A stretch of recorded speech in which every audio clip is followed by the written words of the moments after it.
Hello everyone, welcome to test quiz. Test quiz में आपका स्वागत है। हम चैप्टर स्टार्ट किए हैं कोशिका की, सेल्स की, जिसमें हम पढ़ रहे हैं कोशिका विभाजन, सेल डिवीजन। ठीक है, कोशिका विभाजन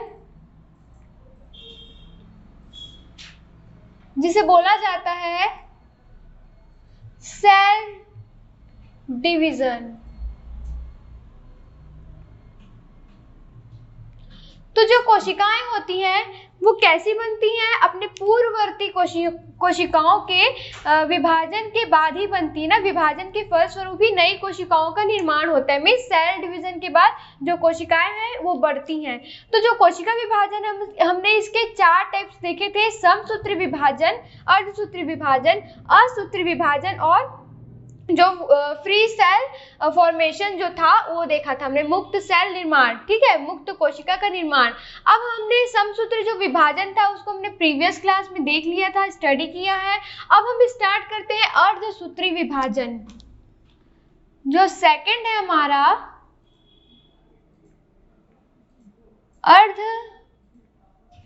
अर्धसूत्री विभाजन, मियोसिस।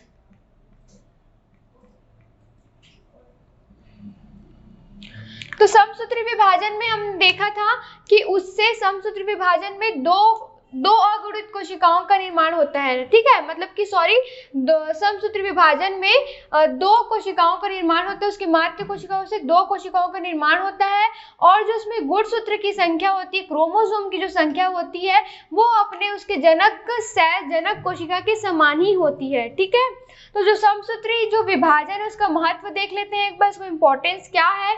तो जो समसूत्री विभाजन होता है, माइटोसिस होता है, उससे जो जीव होते हैं, निम्न वर्गीय जो जीव होते हैं वो क्या अलैंगिक जनन करते हैं। ठीक है, समसूत्री विभाजन द्वारा जो जीव होते हैं वो अलैंगिक जनन करते हैं। समसूत्री विभाजन के द्वारा जो वृद्धि और विकास होता है, जीवों में क्या होता है, वृद्धि और विकास देखने को मिलता है। समसूत्री विभाजन से जो मृत कोशिकाएं होती है वो हटती है, उन्हें हटाया जाता है, मृत कोशिकाओं को हटाया जाता है। समसूत्री विभाजन से उसका घाव भरते, जैसे आपको चोट लग गई, घाव हो गया तो वो भरते हैं, उन्हें भरने में सहायता मिलती है समसूत्री विभाजन के द्वारा। समसूत्री विभाजन के द्वारा जो सूचनाएं होती है वो उनकी संतानों में पहुंचती है, क्या उनकी संतानों में जाती हैं। ठीक है, और जो समसूत्री विभाजन होता है वो मरम्मत में, जीवों के शरीर के मरम्मत में सहायता करता है। तो ये समसूत्री विभाजन के महत्व है, इम्पोर्टेंस है, इसलिए समसूत्री विभाजन का रोल हमने देखा हमारे लिए क्या है। अब हम देखते हैं अर्धसूत्री विभाजन मीन्स मियोसिस। ठीक है, ये हम कोशिका विभाजन का जो प्रकार है उसको पढ़ रहे हैं। तो समसूत्री विभाजन माइटोसिस का हमने स्टडी कर लिया। अब दूसरा टाइप है अर्धसूत्री विभाजन, मियोसिस। तो अर्धसूत्री विभाजन जिसका आविष्कार सबसे पहले वीज़मैन ने किया था।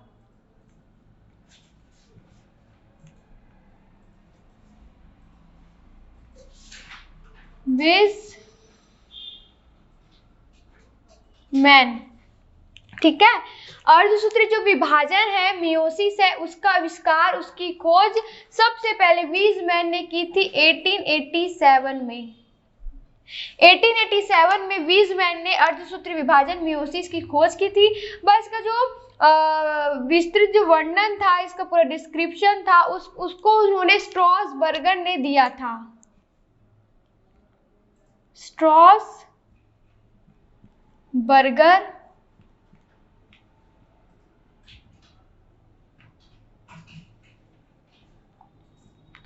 ने 1888 में ये अर्धसूत्री विभाजन का, मियोसिस का विस्तृत वर्णन किया था। तो अर्धसूत्री विभाजन में क्या होता है, जो जीव होते हैं वो क्या होती है, उसमें गुणसूत्र की संख्या द्विगुणित होती है। द्विगुणित होती है मतलब कि डिप्लॉयड होती है, 2n होती है। ठीक है, तो जो जीव होते हैं, जो बहुकोशिकीय जीव होते हैं, ठीक है, मल्टी सेलुलर जो जीव होते हैं ऑर्गेनिज्म होते हैं उसमें जो गुणसूत्र की संख्या होती है वो क्या होती है, डिप्लॉइड होती है। क्रोमोसोम की संख्या डिप्लॉइड होती है, 2n होती है, ठीक है। तो ये क्या होते हैं, ये लैंगिक जनन करते हैं। क्या करते हैं, लैंगिक जनन करते हैं। पर क्या होता है, जो जिन्होंने अर्धसूत्री विभाजन का डिस्क्रिप्शन दिया था, अर्धसूत्री विभाजन में उन्होंने बताया कि जो अर्धसूत्री विभाजन के लिए यह आवश्यक है कि जो निषेचन के समय ऐसी कोशिकाएं हो जिनमें जो गुणसूत्र की संख्या अपने जनक सेल है, जनक कोशिका है, उनसे आधी हो मतलब कि n हो। तो बहुकोशिकीय जो जीव होते हैं उसमें गुणसूत्र की संख्या कितनी होती है, डिप्लॉइड होती है, 2n होती है। पर अर्धसूत्री विभाजन के लिए यह आवश्यक है कि जो निषेचन जब होता है, निषेचन के समय जब जो सेल होती है जिनमें अर्धसूत्री विभाजन है, वो उस टाइम ऐसी कोशिकाएं मिले जिसमें जो गुणसूत्र की संख्या अपने जनक कोशिका की आधी हो मतलब कि n हो, ठीक है, आधी हो मतलब कि n हो। और नॉर्मली कितनी होती है, 2n मतलब कि डिप्लॉइड होती है गुणसूत्र की संख्या, ठीक है। अब ऐसी कोशिकाएं क्या होती है, ऐसी कोशिकाएं मिलने से जो निषेचन के बाद पुनः वो क्या होती है, द्विगुणित हो जाती है मतलब कि 2n हो जाती है। तो ऐसी कोशिकाएं जिसमें जो गुणसूत्र की संख्या वो आधी होती है मतलब n होती है, उसमें अर्धसूत्री विभाजन होता है, क्योंकि वो पुनः निषेचन के बाद क्या हो जाती है, 2n हो जाती है मतलब कि द्विगुणित हो जाती है। तो मतलब कि जो अर्धसूत्री विभाजन होता है वो जनन अंगों में होता है। अर्धसूत्री विभाजन क्या है, जनन अंगों में होता है। तो अर्धसूत्री विभाजन क्या है, यह एक ऐसी कोशिका विभाजन है, यह एक ऐसी विशेष कोशिका विभाजन है जो अर्धसूत्री जो जनन कोशिकाओं में होती है, जो जीवों के जनन कोशिकाओं में होती है। और इससे वो अपने जो गुणसूत्र की संख्या होती है वो अपने जनक कोशिका की आधी होती है। इसमें गुणसूत्र की संख्या क्या है, अपने जनक कोशिका की आधी है। अब क्या होता है, ये अर्धसूत्री विभाजन की डिस्क्रिप्शन हो गया कि अर्धसूत्री विभाजन क्या है, मियोसिस क्या है। उसके बाद देखते हैं कि जो ये विभाजन जो होती है, अर्धसूत्री विभाजन जो मियोसिस है, उसमें जो मातृ कोशिका होती है उस मातृ कोशिका में विभाजन होता है, 2 बार विभाजित होती है। जो मातृ कोशिका है वो 2 बार विभाजित होती है। तो जो पहला विभाजन होता है वो क्या होता है, न्यूनकारी होता है, जिसे रिडक्शन बोला जाता है। और दूसरे विभाजन को समसूत्री विभाजन बोला जाता है, ठीक है, वो समसूत्री विभाजन के समान होती है। तो इसमें मातृ कोशिका क्या है, जो मातृ कोशिका है जिससे कोशिका बनेंगी आगे विभाजित होकर, वो मातृ कोशिका है। तो मातृ कोशिका का इसमें 2 बार विभाजन होता है, 2 बार विभाजन होता है। तो पहले विभाजन को हम क्या बोल रहे हैं, न्यूनकारी या फिर रिडक्शन, और दूसरे को समसूत्री विभाजन बोला जा रहा है। तो मतलब जो पहला विभाजन उसमें 4 अवस्थाएं और दूसरे विभाजन में 4 अवस्थाएं, मतलब कि पहला विभाजन और दूसरे विभाजन में 4 क्रमिक अवस्थाएं होती हैं, ठीक है। तो ये था अर्धसूत्री विभाजन। तो अर्धसूत्री विभाजन के लिए जो कुछ बातें होती हैं, मतलब कि कुछ ये अर्धसूत्री विभाजन कैसी कोशिकाओं में होता है, तो ये प्रोकैरियोट्स में नहीं होता, ठीक है। अर्धसूत्री जो विभाजन है, मियोसिस है, वो प्रोकैरियोट्स में नहीं होता। और ये द्विगुणित कोशिकाओं में ही होने वाली ये अर्धसूत्री विभाजन और द्विगुणित कोशिकाओं में होती है, मतलब कि डिप्लॉइड सेल्स में होती है, जिसमें गुणसूत्र की संख्या 2n हो, ऐसी उसमें होती है। और क्या होता है, जो अर्धसूत्री विभाजन है उसमें ऐसे जीव में होते हैं जिसमें जो लैंगिक जनन करते हैं, इसके द्वारा क्या करते हैं, लैंगिक जनन करते हैं। तो ये कुछ बातें हैं अर्धसूत्री विभाजन मियोसिस से रिलेटेड। अब देखते हैं जो अर्धसूत्री विभाजन है उससे क्या उत्पाद बनते हैं, ठीक है, प्रोडक्शन मतलब क्या प्रोडक्ट बनते हैं अर्धसूत्री विभाजन से। तो जो मियोसिस है, अर्धसूत्री विभाजन है, उसमें क्या होता है, केंद्रक और कोशिका द्रव्य का 2 बार विभाजन होता है। जब हमने समसूत्री विभाजन पढ़ा था, माइटोसिस देखा था, तो उसमें हमने देखा था कि एक ही बार जब केंद्रक का विभाजन हुआ और एक ही बार कोशिका द्रव्य का विभाजन हुआ, ठीक है, कार्योकाइनेसिस हुआ, और एक ही बार साइटोकाइनेसिस हुआ। बट इसमें क्या होता है, अर्धसूत्री विभाजन में, मियोसिस में 2 बार केंद्रक और कोशिका द्रव्य का विभाजन होता है। तो जो पहले जो विभाजन होता है तो उसमें क्या होता है, गुणसूत्र की संख्या आधी हो जाती है, ठीक है, मतलब कि जब पहला विभाजन होगा तो एक द्विगुणित कोशिका से 2 अगुणित कोशिकाएं बनेंगी, एक द्विगुणित कोशिका से 2 अगुणित कोशिकाएं बनेंगी पहले विभाजन में। तो इसको क्या बोलेंगे, हेट्रोटाइपिक डिवीजन, ठीक है। हेट्रोटाइपिक डिवीजन मतलब कि विषम, इसमें विषम वो हो रहा है, विषम डिवीजन हो रहा है, विषम विभाजन है, जिसमें एक द्विगुणित कोशिका से दो अगुणित कोशिकाएं बन रही है। इसके बाद ये विभाजन होने के बाद जो अगुणित कोशिकाएं हैं उसमें जो बची दो अगुणित कोशिकाएं हैं, इसमें क्या होगा, इसमें विभाजन होता है। तो जो दूसरा विभाजन होता है वो समसूत्री विभाजन के समान होता है, मतलब माइटोसिस के जैसे ही होता है, इसलिए इसे समसूत्री विभाजन भी बोल सकते हैं दूसरे विभाजन को। तो इसमें क्या होता है, फिर से दो अगुणित कोशिकाएं बनती हैं, मतलब कि इसको क्या बोलते हैं, सम विभाजन बोलते हैं। सम विभाजन बोला जाता है, होमोटाइपिक डिवीजन बोला जाता है। तो होमोटाइपिक डिवीजन हो जाता है, इसलिए समसूत्री विभाजन उसे बोला है, क्योंकि समसूत्री विभाजन के समान होती है। तो ऐसे टोटल एक द्विगुणित कोशिका से क्या 4 अगुणित कोशिकाएं बन रही है। मतलब कि जिसमें, जैसे मैंने पहले आपको बताया कि अर्धसूत्री जो विभाजन होता है वो क्या होगा, अर्धसूत्री विभाजन। एक बार फिर से रिवाइज कर लेते हैं कि इसका आविष्कार किसने किया था, इसकी खोज किसने की कि अर्धसूत्री कोशिकाओं में अर्धसूत्री विभाजन होता है, तो वीजमैन ने की थी 1887 में। इसका विस्तृत जो वर्णन था, डिस्क्रिप्शन था, उसने स्ट्रॉसबर्गर ने किया 1888 में।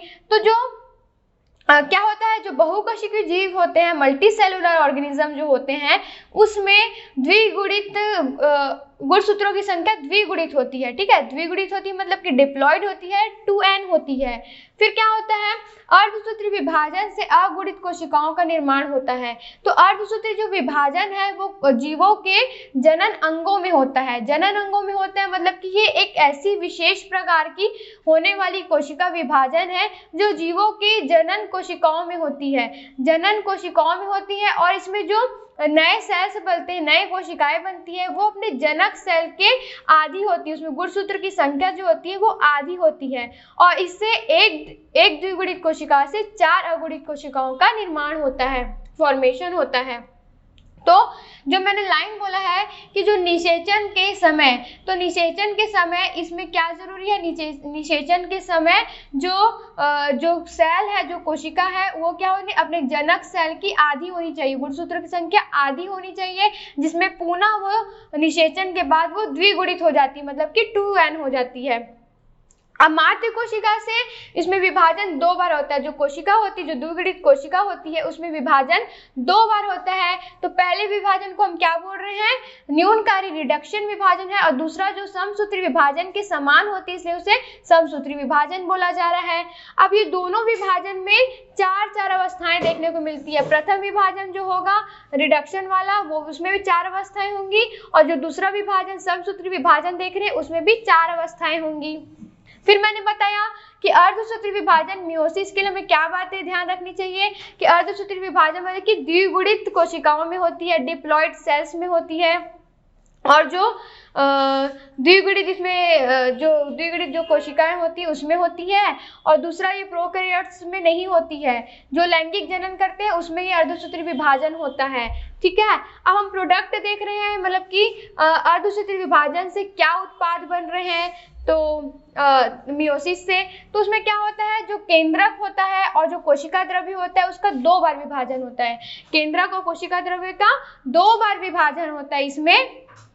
तो जो पहला विभाजन होता है उसमें जो एक द्विगुणित कोशिका से 2 अगुणित कोशिकाएं बनती हैं, एक डिप्लॉयड सेल से 2 अगुणित कोशिकाएं बनती हैं। तो 2 अगुणित कोशिकाएं बनती मतलब विषम विभाजन हो रहा है, जिसे हेट्रोटाइपिक डिवीजन बोला जा रहा है, ठीक है। अब इसके बाद क्या होता है, जो दूसरा विभाजन होता है, दूसरे विभाजन में क्या, वो समसूत्री विभाजन के समान होता है, इसे समसूत्री विभाजन बोला जाता है। तो इसमें क्या होती है, वो अगुणित कोशिका से दो अगुणित कोशिकाएं और बनती है, मतलब कि बेसिकली दोनों 2 बार विभाजन हो रहा है। तो दोनों विभाजन से क्या हो रहा है, टोटल 4 कोशिकाएं मिल रही हैं, मतलब कि एक द्विगुणित कोशिका से टोटल 4 अगुणित कोशिकाएं हमें मिल रही हैं अर्धसूत्री विभाजन के द्वारा। तो इस तरह ये अर्धसूत्री विभाजन से हमें एक सेल से हमें 4 सेल्स प्राप्त हो रहे हैं, 4 कोशिकाएं मिल रही हैं। तो ये होता है अर्धसूत्री विभाजन, मियोसिस, ठीक है। तो अर्धसूत्री विभाजन में हम इसको पहला विभाजन स्टार्ट करते हैं। प्रथम जो इसका विभाजन है, पहला चरण है, वो हम स्टार्ट करते हैं। प्रथम अर्धसूत्री विभाजन हम पढ़ते हैं। हमने अर्धसूत्री विभाजन के उत्पाद देख लिए कि अर्धसूत्री विभाजन में हमें क्या उत्पाद मिलेंगे, मतलब कि एक द्विगुणित कोशिका से हमें 4 अगुणित कोशिकाएं मिलेंगी। ठीक है, तो ये अर्धसूत्री विभाजन के उत्पाद थे। तो हम स्टार्ट करते हैं प्रथम अर्धसूत्री विभाजन, जिसे हम विषम विभाजन बोला जाता है, हेटेरोट्राइफिक डिवीजन बोला जाता है। तो जैसे मैंने बताया था, इसमें क्या होता है, एक द्विगुणित कोशिका से 2 अगुणित कोशिकाओं का निर्माण होता है इस प्रोसेस में। तो हम स्टार्ट करते हैं। तो प्रथम अर्धसूत्री जो विभाजन होता है उसमें जो कोशिका होती है, जो सेल होते हैं, तो उसमें उसकी तैयारियां होती है, उसके प्रिपरेशन होते हैं कोशिका विभाजन के लिए। जैसे कि समसूत्री विभाजन में जैसे मैंने बताया था कि कुछ भी आपको काम करना है, कोई वर्क करना है, तो उसके प्रिपरेशन होते हैं, तैयारियां होती हैं। तो समसूत्री विभाजन में जब उसकी कोशिका विभाजन होने वाली थी तो उसमें तैयारियां हुई कोशिका विभाजन के लिए, प्रिपरेशन हुए। तो सेम इसमें भी प्रोसेस है कि प्रथम अर्धसूत्री विभाजन के पूर्व जो कोशिका होती है उसमें भी तैयारियां होती है, उसकी प्रिपरेशन होते हैं। फिर ये अर्धसूत्री जो विभाजन होता है, प्रथम अर्धसूत्री विभाजन मतलब समसूत्री विभाजन और अर्धसूत्री विभाजन में ये डिफरेंस होता है, मेनली ये अंतर होता है कि जिसमें दूसरा केंद्रक विभाजन जो होता है, इसका जब दूसरा केंद्रक विभाजन होता है उसमें जो कोशिका की तैयारियां प्रिपरेशन होती है ना, उसमें वो G2 और M फेज नहीं आता, सीधा S अवस्था से सीधा वो विभाजन के लिए कोशिका चला जाता है। क्या डिफरेंस है? समसूत्री विभाजन और अर्धसूत्री विभाजन में ये अंतर है कि जब इसका दूसरा केंद्रक विभाजन होता है, इसमें 2 बार केंद्रक का विभाजन होता है, जैसे कि मैंने बताया 2 बार कोशिका द्रव्य का विभाजन होता है। तो जब दूसरा केंद्रक विभाजन आता है तो उसमें क्या होता है, जब उसकी कोशिका की तैयारियां जो फेज होता है, जो होता है G1, S, G2 और M फेज जो होता है, उसमें जो दूसरा केंद्रक विभाजन के समय जो कोशिका की तैयारियां G1 में होता है S, उसके बाद डायरेक्ट वो चला जाता है, उसमें G2 और M फेज नहीं आता है। ठीक है, तो ये था प्रथम अर्धसूत्री विभाजन की पहले कोशिका में होने वाली तैयारी थी। अब हम स्टार्ट करते हैं प्रथम अर्धसूत्री विभाजन। तो प्रथम अर्धसूत्री विभाजन में जो पहली अवस्था होगी हमारी, वो होगी पूर्वावस्था 1। ठीक है, इसको बोलेंगे प्रोफेज 1। प्रथम अर्धसूत्री विभाजन से स्टार्ट करते हैं हम अर्धसूत्री विभाजन को। तो इसमें पहली अवस्था, जैसे मैंने बताया था कि इसमें मात्र कोशिकाओं का 2 बार विभाजन होगा, 2 बार डिवीजन होगा। तो पहले विभाजन में 4 अवस्थाएं देखने को मिलेंगी, दूसरे विभाजन में 4 अवस्थाएं देखने को मिलती हैं। तो पहला इसकी अवस्था है पूर्वावस्था 1, प्रोफेज 1। प्रथम अर्धसूत्री विभाजन का पहला, इसमें 4 अवस्थाएं पढ़ेंगे। तो पहला है उसका प्रोफेज 1, पूर्वावस्था 1। ठीक है, तो जो पूर्वावस्था 1 है वो सबसे ज्यादा लंबा समय लेने वाली फेज है, अवस्था है, इसमें सबसे ज्यादा लंबा समय लगता है। इसलिए इसको अच्छे से पढ़ने के लिए, हमारे स्टडी के लिए अच्छे से इसको और इसके बारे में जानने के लिए इसको क्या है, हमने 5 उप अवस्थाओं में बांटे हैं। किसमें? 5 उप अवस्थाओं में बांटे हैं। तो 5 उप अवस्थाएं कौन सी है? पहला है लेप्टोटीन, दूसरा है जाइगोटीन, तीसरा है पैंक्टीन, चौथा है डिप्लोटीन और 5वां है डाइकाइनेसिस। ठीक है, तो प्रथम अर्धसूत्री विभाजन में 4 अवस्थाएं होती हैं। 4 अवस्थाएं होती है, मतलब मैंने बताया कि 2 बार विभाजन होगा, पहले में 4, दूसरे में 4। तो प्रथम अर्धसूत्री विभाजन का हम पहले 4 अवस्थाएं पढ़ेंगे। उन 4 अवस्थाओं में जो पहली अवस्था होती है पूर्वावस्था 1, उसमें 5 उप अवस्थाएं पढ़ रहे हैं। तो पहला पूर्वावस्था प्रोफेज का 1, जो पूर्वावस्था 1 है उसकी हम 5 अवस्थाएं पढ़ते हैं। तो स्टार्ट करते हैं लेप्टोटीन उप अवस्था से। ठीक है, पूर्वावस्था 1 के लेप्टोटीन अवस्था से स्टार्ट करते हैं, उप अवस्था से स्टार्ट करते हैं। तो लेप्टोटीन फेज में क्या होता है कि जो कोशिका होती है वो केंद्रक का द्रव्यमान बढ़ने के कारण जो कोशिका का आकार होता है वो बढ़ जाता है। ठीक है, और उसके बाद क्या होता है, जो क्रोमोसोम होते हैं वो आपस में बहुत दूर दूर अलग अलग दिखाई देते हैं। ठीक है, दूर दूर अलग अलग दिखाई देते हैं, दूर दूर होने के कारण स्पष्ट रूप से देखने को मिलते हैं। ठीक है, और क्रोमोसोम क्या होगा, इसमें क्रोमोसोम उसकी लंबाई बढ़ जाने के कारण उसका व्यास घट जाता है। क्रोमोसोम का लंबाई बढ़ने से उसका व्यास घट जाता है। तो लेप्टोटीन उप अवस्था में हमने क्या देखा कि जो कोशिका है, जो सेल है, उसमें जो केंद्रक का आकार बढ़ जाने के कारण, केंद्रक का द्रव्यमान बढ़ जाने के कारण जो कोशिका है, वो जो सेल है वो बड़ी हो गई। साथ में क्रोमोसोम में क्या अंतर देखने को मिला, जो क्रोमोसोम है वो आपस में दूर दूर हो गए, अलग अलग हो गए, ठीक है, जिसे स्पष्ट रूप से दिखाई देने लगे। और जो इसमें जो मैंने बताया कि जो उसके व्यास है, क्रोमोसोम के व्यास है, वो क्या हो गया, उसकी लंबाई बढ़ जाने के कारण बढ़ गई, ठीक है, लंबाई घट जाने के कारण बढ़ गई। अब जायगोटीन अवस्था में जाते हैं, लेप्टोटीन में देख लिया क्या हुआ, अब जायगोटीन अवस्था की बात करते हैं। नेक्स्ट उपावस्था आई प्रोफेज 1 की, पूर्वावस्था 1 की, नेक्स्ट उपावस्था आई हमारी जायगोटीन की। तो जायगोटीन में क्या हुआ, जो अब क्रोमोसोम थे तो क्रोमोसोम क्या किए, जो समजात गुणसूत्र से युगल बनाने लगे, पेयर बनाने लगे, ठीक है, अपने समजात गुणसूत्र देख लिए, जो क्रोमोसोम थे अपने समजात गुणसूत्र, समजात क्रोमोसोम देख लिए और आपस में युगल बनाने लगे, पेयर बनाने लगे। अब युगल बनाने की एक क्रिया को, जिसमें वो क्या किए, गुणसूत्र बिंदु से आपस में जुड़ के पूरे क्रोमोसोम के दोनों सिरों तक जुड़ जाते हैं। क्या होते हैं इसमें, गुणसूत्र बिंदु युगल बनाने में, पेयरिंग बनाने में क्या होता है, जो क्रोमोसोम है अपने समजात गुणसूत्र से युगल बनाते हैं, पेयर बनाते हैं। पेयर बनाने में इन लोग क्या करते हैं, उसके गुणसूत्र बिंदु जो सेंट्रोमियर से वहां से लेके उसके जो लास्ट दोनों सिरों तक जुड़ जाते हैं, तो इसको क्या बोलते हैं, युगल बनाने की पूरी क्रिया को सिनेप्सिस बोला जाता है, ठीक है। क्या बोलते हैं, जायगोटीन अवस्था में कौन सी क्रिया होती है, सिनेप्सिस की क्रिया होती है। अगर आपको क्वेश्चन आता है कि अर्धसूत्री विभाजन में कौन से स्टेज में सिनेप्सिस होता है, तो आप क्या बोलेंगे, जायगोटीन उपावस्था में, पूर्वावस्था 1 के जायगोटीन उपावस्था में सिनेप्सिस की क्रिया होती है।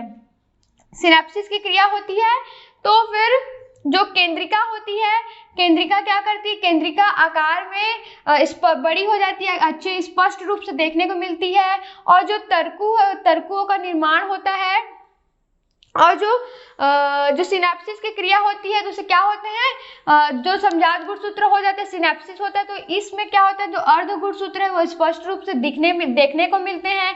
मतलब समजात गुणसूत्र के जो अर्ध गुणसूत्र क्रोमेटिड्स है वो देखने को मिलते हैं। इसे क्या बोलते हैं, इसको सिनेप्सिस की क्रिया होने के बाद इसको बाईवैलेंट बोलते हैं। इसके पेयर को क्या बोलते हैं, बाईवैलेंट बोलते हैं। और ये जायगोटीन की इस अवस्था में दोनों युगल बन के समजात क्रोमोसोम गुणसूत्र आपस में युगल बन के रहते ही हैं। अब नेक्स्ट स्टेज आता है पैंकिटीन की। पैंकिटीन अवस्था में क्या होगा, पैंकिटीन स्टेज में उपावस्था में क्या होता है कि जो इसमें क्या हुआ, सिनेप्सिस की क्रिया हुई। सिनेप्सिस की क्रिया हुई मतलब कि लोग युगल बनाए, पेयरिंग किए, पेयर बना लिए, सिनेप्सिस हुआ। अब नेक्स्ट आगे बढ़ते हैं तो ये युगल ही रहेंगे, पेयरिंग में ही रहेंगे समजात गुणसूत्र। अब आगे बढ़ते हैं उपावस्था में पैंकिटीन में। तो क्या होता है, इसमें जो गुणसूत्र होते हैं, क्रोमोसोम होते हैं, वो अनुदैर्ध्य संकुचन, ठीक है, बल्कि लॉन्गिट्यूडिनल कंस्ट्रक्शन के कारण क्या होता है, इसमें वो आकार में छोटे और मोटे हो जाते हैं। जो क्रोमोसोम है छोटे और मोटे हो जाते हैं, छोटे मोटे हो जाते हैं। फिर क्या होता है, जो गुणसूत्र होते हैं वो क्या होता है, समजात गुणसूत्र में 4 क्रोमेटिड्स, 4 अर्ध गुणसूत्र स्पष्ट रूप से दिखते हैं, मतलब उसको टेट्रार्स बोल रहे हैं। अब उसमें क्या होता है, जो क्रोमोसोम्स होते हैं समजात गुणसूत्र के, उसके भीतरी के जो 2 अभिन्न क्रोमेटिड्स, जिसे नॉन सिस्टर क्रोमेटिड कहा जाता है, वो आपस में किसी स्थान से जुड़ जाते हैं। उन स्थान को क्या बोलते हैं, किएज्मा बोलते हैं। आप बोलेंगे किएज्मा का पता किसमें चलता है, किएज्मा कौन से स्टेज में, तो पैंकिटीन स्टेज में पता चलता है।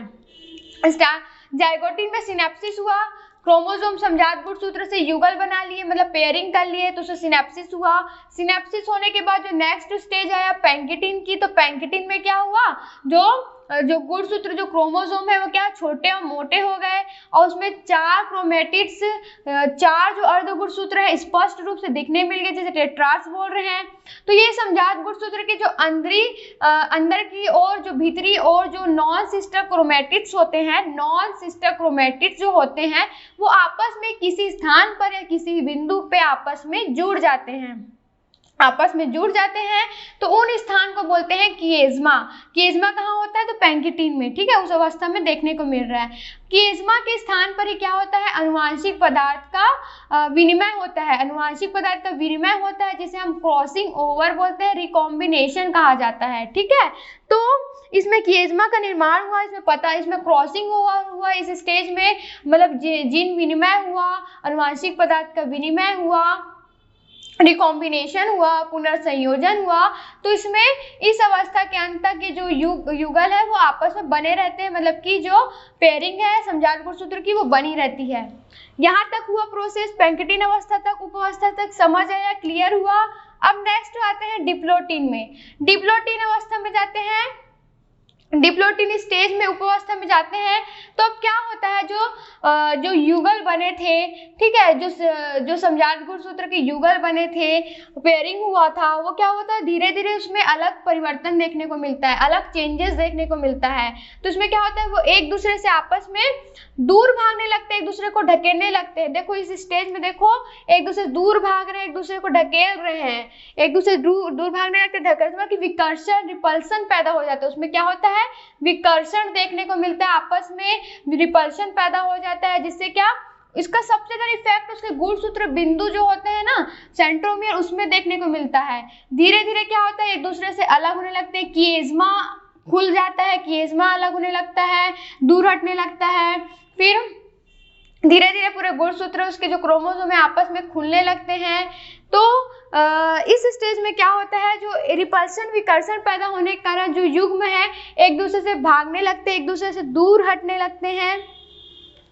और क्या देखने को मिलता है कि इस स्टेज में जो गुणसूत्र बिंदु, उसमें ज्यादा प्रभाव इसमें देखने को मिलता है, ठीक है। और क्या होता है, जो जीन विनिमय का जो क्रिया जो हो रहा था पैंकिटीन अवस्था से, उसका जो क्रिया है उसका संपादन हो जाता है, मतलब क्रॉसिंग ओवर का जो प्रोसेस है वो उसका संपादन, वो प्रोसेस पूरा हो जाता है, जिससे क्या होता है, नए गुणों का, नए लक्षणों का प्रादुर्भाव होता है, मतलब कि नए गुण लक्षण का उत्पन्न होते हैं, जिससे इस लैंगिक जनन के कारण इसमें जो जीवों में विभिन्नता, वेरिएशन देखने को मिलती है, क्योंकि जीन विनिमय हुआ, नए गुणों की उत्पत्ति हुई, नए गुण लक्षण आए, और ऐसे जीवों में इसी लैंगिक जनन के कारण वेरिएशन, विभिन्नता देखने को मिलती है। तो डिप्लोटीन अवस्था में आपको क्या समझ में आया कि उसमें जो क्रोमोसोम्स थे, गुणसूत्र थे, जो युग्म थे, युगल थे, उसमें विकर्षण, रिपल्सन पैदा होने का एक दूसरे से भागने लगे। तो इसका सबसे ज्यादा प्रभाव उसके सेंट्रोमियर गुणसूत्र बिंदु पर पड़ा। तो धीरे से किएज्मा खुल गया, फिर धीरे धीरे वो दोनों एक दूसरे दूर भागने लगे, दूर हटने लगे, जो कि आपको डायग्राम में शो हो रहा होगा। तो इसमें युग्म खुलने लगते हैं इस स्टेज में। अब आते हैं हम लोग डाइकाइनेसिस में। डाइकाइनेसिस में आते हैं तो ये पूर्वावस्था 1 की, पूर्वावस्था पहले की मतलब कि अंतिम अवस्था होती है। तो इसमें क्या होता है, जो गुणसूत्र होते हैं, जो क्रोमोसोम होते हैं, वो एकदम छोटे, मोटे और गाढ़े रंग के हो जाते हैं। इस अवस्था में छोटे, मोटे और गाढ़े रंग के हो जाते हैं। और जैसे कि इस स्टेज में स्टार्ट हो गया था एक दूसरे से दूर जाना, तो एक दूसरे से एकदम दूर चले जाते हैं गुणसूत्र, समजात गुणसूत्र, और खुलने लगते हैं, किएज्मा खुल जाता है। और सिर्फ इसका जो प्रभाव होता है, जो लास्ट के छोर पे ही, मतलब लास्ट क्रोमैटिड्स जो है लास्ट के सिरे पे ही एक दूसरे से जुड़े रहते हैं या फिर चिपके रहते हैं। बाकी ये जो किएज्मा खुल जाता है, गुणसूत्र एक दूसरे से दूर चले जाते हैं, युगल खुल जाता है, और जो न्यूक्लियोलस रहता है वो धीरे धीरे लुप्त होने लगता है, लुप्त हो जाता है।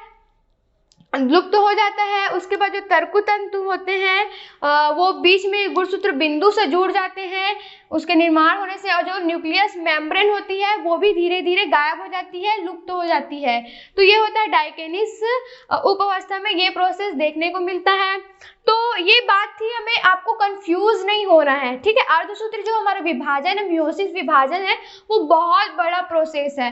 तो समसूत्री विभाजन से थोड़ा इसमें आपको अधिक स्टडी करना पड़ेगा, क्योंकि इसमें बहुत सारी अवस्थाएं आपको देखने को मिलेगी। तो मैंने जब इसका क्लास स्टार्ट किया तो पहले मैंने आपको बताया कि अर्धसूत्री विभाजन में मैंने उसके साइंटिस्ट आपको बता दिए, वैज्ञानिक कि किसने खोज किया, उसका वर्णन किसने किया। फिर अर्धसूत्री विभाजन में होता क्या है वो भी मैंने बता दिया, विभाजन के बाद क्या उत्पाद देखने को मिले वो भी बताया।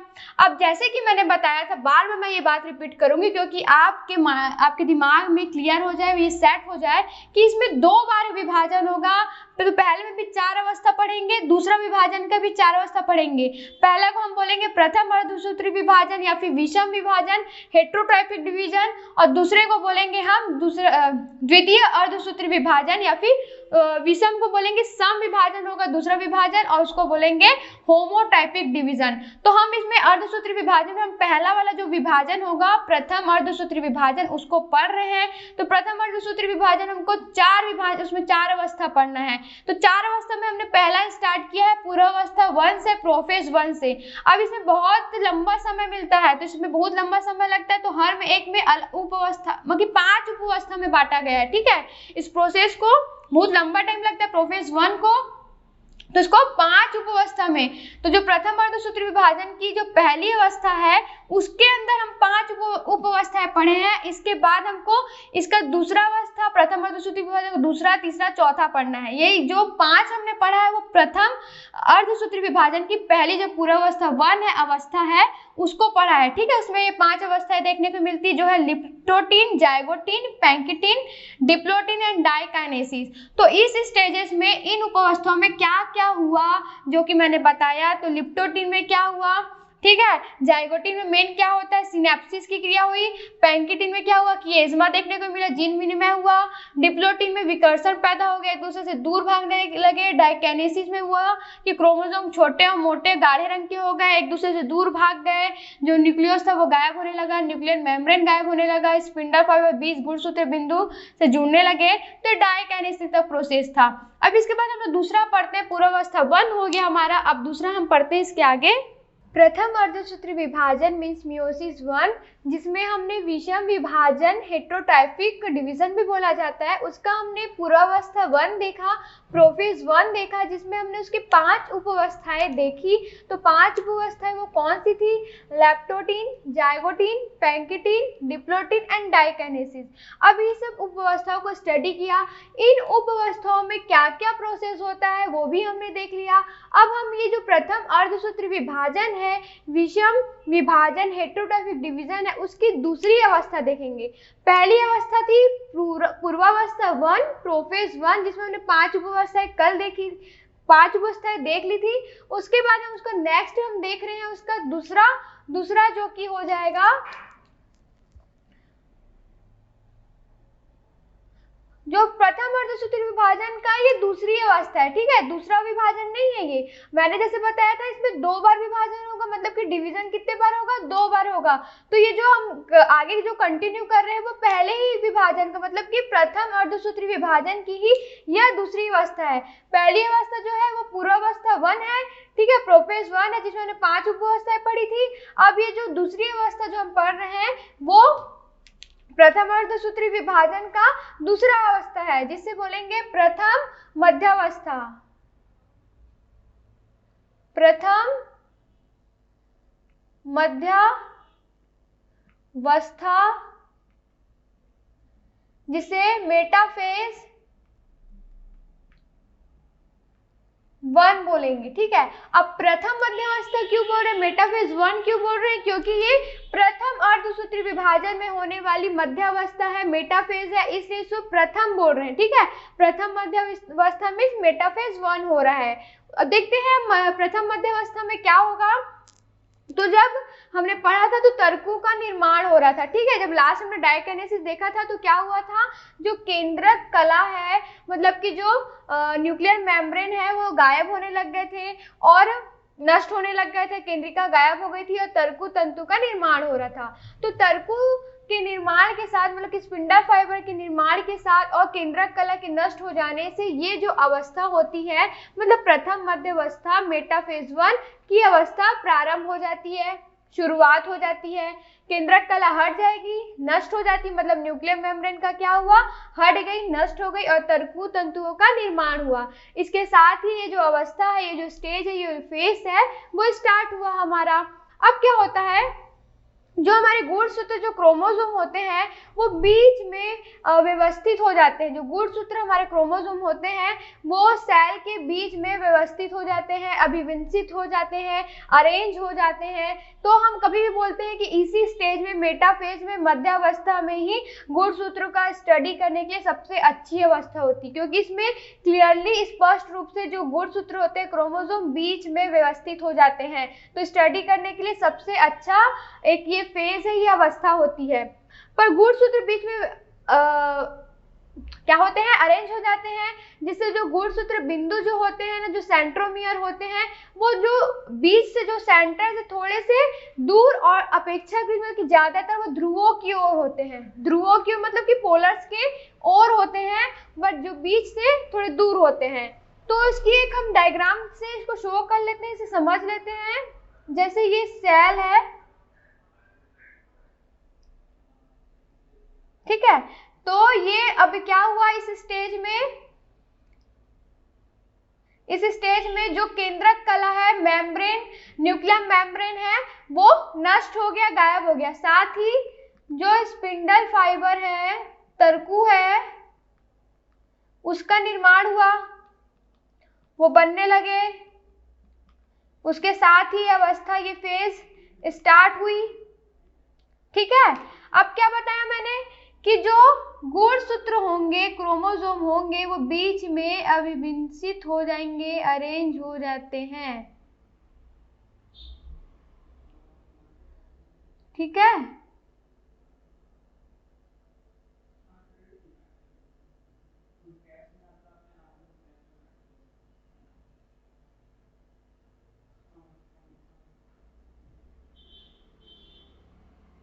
ऐसे ये बीच में इसको अरेंज हो जाते हैं, फिर ये इनके सेंटर से जुड़ते हैं। जो तंतुएं होती हैं वो गुणसूत्र बिंदु सेंटर से जुड़ते हैं, ठीक है। तो ये होगा मेटाफेज 1 में।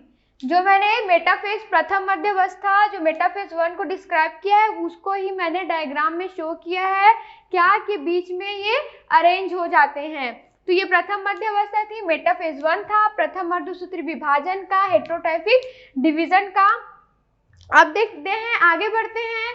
तो अब आएगा प्रथम एनाफेज, ठीक है, जिसे बोला जाता है जो पश्चावस्था, ठीक है। पश्चावस्था आता है प्रथम, पश्चावस्था जिसे बोला जाता है एनाफेज 1, ठीक है। अब 1 समझ रहे होंगे, एनाफेज 1 बोल रही हूँ या फिर प्रथम पश्चावस्था बोल रही, मतलब इससे आप समझ जाइएगा कि प्रथम अर्धसूत्री विभाजन ही चल रहा है अभी तक, ठीक है। प्रथम अर्धसूत्री विभाजन की अवस्थाएं ही चल रही हैं, ठीक है, इसलिए हम लोग उसको प्रथम से डिनोट करेंगे। तो प्रथम पश्चावस्था देखते हैं, एनाफेज 1। अब यहाँ तक का आपको क्लियर हुआ कि क्या क्या प्रोसेस हुआ। अब जब मेटाफेज 1 कंप्लीट हो गया, उसके बाद हम आगे बढ़ते हैं, तो अवस्था किसे पहुंचती है, प्रथम पश्चावस्था में, एनाफेज 1 में। अब क्या होता है, जो हमारे समजात गुणसूत्र होते हैं, समजात क्रोमोसोम जो होते हैं, वो अपने लंबाई में द्विगुणित हो जाते हैं, ठीक है, अपने लंबाई में डुप्लीकेटेड हो जाते हैं, लंबाई में द्विगुणित हो जाते हैं, डुप्लीकेटेड हो जाते हैं। तो उसमें जो सिस्टर क्रोमेटिड होते हैं, जैसे भगनी अर्ध गुणसूत्र बोलेंगे, ठीक है, भगनी अर्ध गुणसूत्र जो हिंदी हो गया, और उसे बोलते हैं सिस्टर क्रोमेटिड, अपने एक ही गुणसूत्र बिंदु जिसे सेंट्रोमियर से जुड़े होते हैं। जो सिस्टर क्रोमेटिड रहेंगे वो क्या होंगे, अपने गुणसूत्र बिंदु से सेंट्रोमियर से जुड़े होते हैं। इस स्टेज में, इस फेज में, इस अवस्था में क्या होता है, जो समजात गुणसूत्र, समजात क्रोमोसोम होते हैं, वो एक दूसरे से दूर भागने लगते हैं, एक दूसरे से अलग, एक दूसरे से पृथक्कृत मतलब कि सेपरेटेड होने लगते हैं, वियोजित होने लगते हैं, डिसजंक्टेड बोला जाता है, मतलब वियोजित हो जाते हैं, सेपरेटेड हो जाते हैं, पृथक्कृत, जो भी टर्म्स यूज किए, इसका मतलब डायरेक्टली ये है कि जो समजात गुणसूत्र आपस में जो जुड़े होते हैं वो एक दूसरे से दूर हो जाते हैं, अलग हो जाते हैं, ठीक है। अब क्या होता है, पर ये ध्यान रखिएगा कि जो मियोसिस 1 होगा, अभी मियोसिस 1 चल रहा है, प्रथम अर्धसूत्री विभाजन चल रहा है, मतलब कि मियोसिस 1 है, इसमें हमारे जो सेंट्रोमियर है गुणसूत्र बिंदु का विभाजन नहीं होगा, सेंट्रोमियर का डिवीजन नहीं होगा, ठीक है। तो सेंट्रोमियर पर जो दो अर्ध गुणसूत्र, जो दो क्रोमेटिड होंगे, युग्म होगा जो उनका, वो क्या होते हैं, ध्रुवों की ओर, पोलर की ओर अग्रसित होते हैं, पोलर्स की ओर, ध्रुवों की ओर आगे जाते हैं, ठीक है। अब ये इसमें क्या होता है, अब किएज्मा देखते हैं। जो किएज्मा होता है वो क्या होता है, जो क्रोमोसोम होते हैं, क्रोमोसोम के सिरे से अलग होने लगते हैं। क्रोमोसोम के सिरे में क्या होता है, खिंचाव होता है, विलगन होता है। खिंचाव और विलगन होने से क्या होता है, जो किएज्मा होते हैं वो अलग हो जाते हैं, वो भी दूर चले जाते हैं क्रोमोसोम के सिरे से, ठीक है, क्योंकि क्रोमोसोम में खिंचाव हो गया, विलगन हो गया, तो एक दूसरे से वो दूर भाग गए, अलग हो गए। अब क्या बोलते हैं कि जो दो गुणसूत्र युग्म थे, अर्ध गुणसूत्र युग्म थे, दो क्रोमैटिड जो थे, वो क्या करते हैं, अब वो एक ही गुणसूत्र बिंदु पर रहते हैं, तो उनकी जो आकृति होती है वो गुणसूत्र जो बिंदु सेंट्रोमियर पर निर्भर करती है, उस पर डिपेंड करती है। तो धीरे धीरे जो उसका आकार है, वो आकृति है, वो वी शेप का हो जाता है। कौन सी शेप का, वी शेप का हो जाता है। अब क्या होता है, आपको ये ध्यान रखना है कि जो सेंट्रोमियर है उसका विभाजन मियोसिस 1 में नहीं होता है, सेंट्रोमियर का डिवीजन मियोसिस 1 में नहीं होता है। तो जो इससे क्या होते हैं, और साथ ही साथ जो क्रोमेटिड्स का युग्म है, जो अर्ध गुणसूत्र का युग्म है, वो धीरे धीरे पोलर्स की ओर, ध्रुवों की ओर अग्रसित होते रहते हैं। जो समजात गुणसूत्र होते हैं वो धीरे धीरे पोलर्स, ध्रुवों की ओर अग्रसित होते रहते हैं। तो क्या होता है, जो दोनों ध्रुवों पर जाते हैं तो उसमें क्या, दो क्रोमोसोम जाते हैं ध्रुवों की ओर, इसलिए इसमें बोला जाता है कि इसमें जो मातृ कोशिका से आधी गुणसूत्र, मतलब कि संतति कोशिका में कितने गुणसूत्र आ रहे हैं, कितने क्रोमोसोम आ रहे हैं, केवल 2 आ रहे हैं, इसलिए मातृ कोशिका से गुणसूत्र की संख्या कितनी होती है, आधी होती है। तो इसको भी एक डायग्राम बना के इसे समझ लेते हैं, शो कर लेते हैं, ठीक है। ये सेल है, ठीक है। तो ये क्या था हमारा, ये था हमारा स्पिंडल फाइबर, तरकू है, सेंट्रोजोम है हमारा, ठीक है, सेंट्रोजोम है। फिर जो हमारा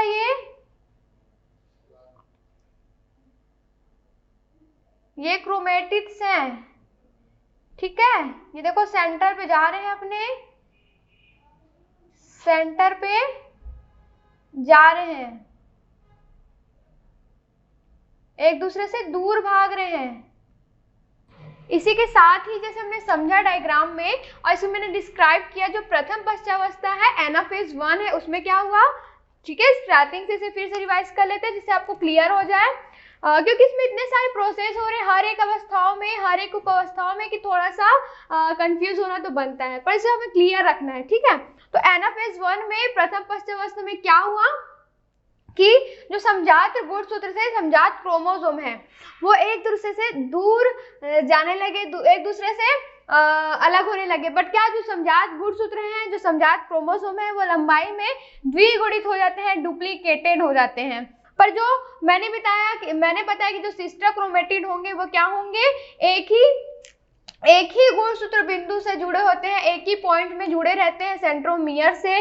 तो जो क्रोमोसोम होते हैं, समजात गुणसूत्र होते हैं, वो एक दूसरे से पृथक्कृत हो जाते हैं, एक दूसरे से अलग हो जाते हैं, एक दूसरे से अलग हो जाते हैं, मतलब कि सेपरेटेड हो जाते हैं, वियोजित हो जाते हैं। उसके बाद क्या होता है इसमें कि जो मियोसिस 1 में ना इसका विभाजन नहीं होता है, सेंट्रोमियर गुणसूत्र बिंदु का विभाजन नहीं होता है, इसलिए इसमें जो दोनों अर्ध गुणसूत्र होंगे, दोनों क्रोमेटिड्स होंगे, वो एक युग्म से गुणसूत्र बिंदु से लगे रहते हैं और ध्रुवों की ओर अग्रसित होते रहते हैं, ठीक है।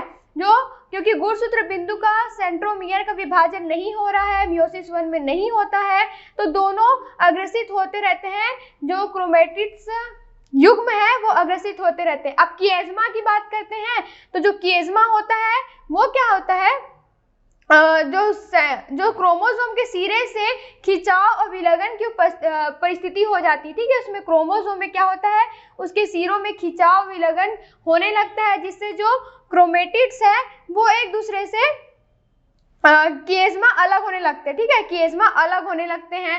अब क्या होता है कि जो किएज़्मा अब दोनों सिरों से, क्रोमोसोम के दोनों सिरों से विलगन हो जाता है, खिंचाव द्वारा अलग होने लगते हैं।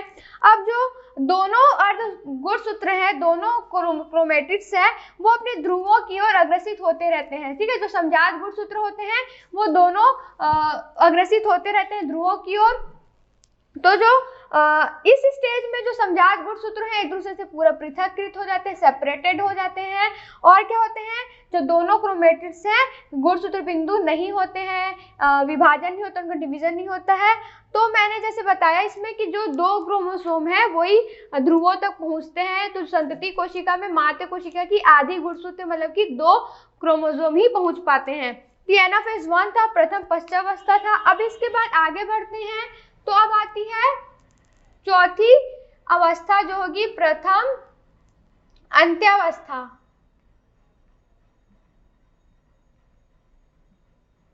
प्रथम अंत्यावस्था मतलब टेलोफेज 1 की बात कर रहे हैं। प्रथम अंत्यावस्था मतलब कि टेलोफेज 1, तो ये प्रथम अर्धसूत्री विभाजन की चौथी अवस्था है। जैसे कि मैंने बताया इसमें मात्र कोशिका 2 बार विभाजित होगी, 2 बार विभाजित होगी। तो पहला जो विभाजन होगा प्रथम अर्धसूत्री विभाजन मियोसिस 1, उसमें 4 अवस्था होगी और दूसरी में 4 अवस्था होगी। मैं बार बार इसलिए आपको याद दिलाती हूँ ताकि आप इस सब अवस्था उप अवस्थाओं में कंफ्यूज ना हो, ठीक है। तो पहली प्रथम अर्धसूत्री विभाजन में प्रथम पूर्व अवस्था जिसे प्रोफेज 1 बोलेंगे, दूसरा है प्रथम मध्य अवस्था जिसे मेटाफेज 1 बोलेंगे, तीसरा है प्रथम पश्चावस्था जिसे एनाफेज 1 बोलेंगे और चौथा है प्रथम अंत्यावस्था जिसे टेलोफेज 1 बोलेंगे। तो ये प्रथम अर्धसूत्री विभाजन की 4 अवस्थाएं होंगी। अब जो द्वितीय विभाजन आएगा उसका द्वितीय अर्धसूत्री विभाजन होगा उसको हम आगे देखेंगे। अब आगे बढ़े हम प्रथम अंत्यावस्था टेलोफेज 1 में जो प्रथम अर्धसूत्री विभाजन की चौथी अवस्था और लास्ट स्टेज है, लास्ट फेज है। तो इसमें क्या होता है, जब क्रोमेटिड्स जो गुणसूत्र हैं अर्ध गुणसूत्र हैं वो ध्रुवों की ओर अग्रसित हो रहे थे, जैसे मैंने इस स्टेज में बताया था, तो दोनों ध्रुवों की ओर पोलर्स की ओर आ गए। आने के बाद ये अवस्था चालू होती है, टेलोफेज 1 की शुरुआत होती है। इसमें क्या होता है, केंद्रक कला का न्यूक्लियर मेम्ब्रेन का निर्माण होने लगता है। इसके साथ साथ जो न्यूक्लियोलस है केंद्रिका वो भी बनने लगती है, ठीक है। अब इसके बाद जो कोशिका द्रव्य जो साइटोकाइनेसिस है उसकी परिस्थिति पर ही डिपेंड करता है कि कब होना है। पर जो मक्का होता है, मेज होता है, उसमें इसी स्टेज में साइटोकाइनेसिस हो जाता है, मतलब कोशिका द्रव्य का विभाजन हो जाता है। तो इस स्टेज में कैसा दिखता है उसे हम डायग्राम से देख लेते हैं। जैसे मैंने बताया है कि जो क्रोमेटिड्स होंगे वो गुणसूत्र बिंदु की स्थिति पर निर्भर करते हैं, मतलब सेंट्रोमियर पर निर्भर करते हैं, उनकी आकृति, उनकी शेप, तो वो वी शेप के हो जाते हैं। आपको डायग्राम में दिख रहा होगा, ठीक है, वी शेप के हो जाते हैं। ये टेलोफेज 1 का है, ठीक है, प्रथम अंत्यावस्था है। इसमें देखो वी शेप का दिख रहा है। साथ ही क्या होता है इस स्टेज में दोनों जो क्रोमेटिड्स हैं, दोनों अर्धगुणसूत्र हैं, वो क्या होते हैं, यहाँ पहुंच जाते हैं, अपने अपने पोलर्स पे, अपने अपने ध्रुवों पर पहुंच जाते हैं। अब इसके साथ ही क्या होता है, केंद्रक कला का न्यूक्लियर मेम्ब्रेन का निर्माण होने लगता है और साथ ही क्या होने लगता है, इसके साथ ही न्यूक्लियोलस का केंद्रिका का भी निर्माण होता है। और इसके बाद जो ना क्रोमोसोम होते हैं वो अपनी लंबाई में बढ़ने लगते हैं, ठीक है, इसमें लंबाई में बढ़ने लगते हैं। अब इसी अवस्था में साइटोकाइनेसिस कोशिका द्रव्य का विभाजन होता है। जैसे मेज में तो इसके बाद ही कोशिका द्रव्य का विभाजन साइटोकाइनेसिस हो जाता है। तो जो कोशिका द्रव्य है उसकी परिस्थिति पर निर्भर करता है कि कोशिका द्रव्य उस टाइम होना है कि नहीं। तो ये प्रथम अर्धसूत्री विभाजन का मतलब कि मियोसिस 1 का, जिसे विषम विभाजन भी बोला जाता है। विषम विभाजन इसलिए बोला जाता है कि एक द्विगुणित कोशिका से 2 अगुणित कोशिकाओं का निर्माण हो रहा है, तो इसलिए विषम विभाजन बोला जाता है, हेटेरोट्रोफिक डिवीजन बोला जाता है। इसमें हम 4 अवस्थाओं को स्टडी करेंगे। तो पहले हमने पूर्वावस्था 1 देखा, प्रोफेज 1 देखा, जिसमें हमने 5 उप अवस्थाओं को देखा था, लैक्टोटिन, जाइगोटिन, पैंकिटिन, डिप्लोटिन एंड डाइकाइनेसिस, ये 5 अवस्थाएं थी। तो उसको भी हमने डायग्राम में देखा था कि इस स्टेज में कौन कौन सा प्रोसेस होगा। उसके बाद हमने देखा प्रथम मध्य अवस्था, जो दूसरी अवस्था है प्रथम अर्धसूत्री विभाजन का मेटाफेज 1, उसमें क्या हुआ वो भी हमने देखा कि बीच में अरेंज हो गया गुणसूत्र। प्रथम पश्चावस्था एनाफेज 1 देखा, जिसमें क्या हुआ, जो समजात गुणसूत्र हैं वो एक दूसरे से सेपरेटेड होंगे, किएज्मा भी सेपरेटेड होगा, अलग हो जाएगा। क्यों होगा, जो क्रोमोसोम में के सिरों पे खिंचाव और विलगन के कारण अलग हो जाएंगे, और दोनों जो अर्ध गुणसूत्र होंगे वो पोलर्स की ओर, ध्रुवों की ओर गति करेंगे। उसके बाद हमने चौथी और लास्ट अवस्था देखी है, फेज देखी है, वो है प्रथम अंत्यावस्था टेलोफेज 1, जो प्रथम अर्धसूत्री विभाजन मतलब कि मियोसिस 1 का लास्ट स्टेज है, चौथी अवस्था है। तो इसमें टेलोफेज 1 देखा, जिसमें वो वी शेप के तो हो जाते हैं जो अर्धगुणसूत्र हैं, और क्या होते हैं, वो अपने पोलर्स में ध्रुवों में गति करने लगे, वो अपने ध्रुवों पर पहुंच गए, ठीक है, ध्रुवों पर पहुंच गए, तो ये अवस्था वहीं शुरू होती है। इसके साथ ही इसमें केंद्रकला न्यूक्लियर मेम्ब्रेन का निर्माण हुआ, और साथ ही केंद्रिका भी बनने लगती है, दिखाई देने लगती है।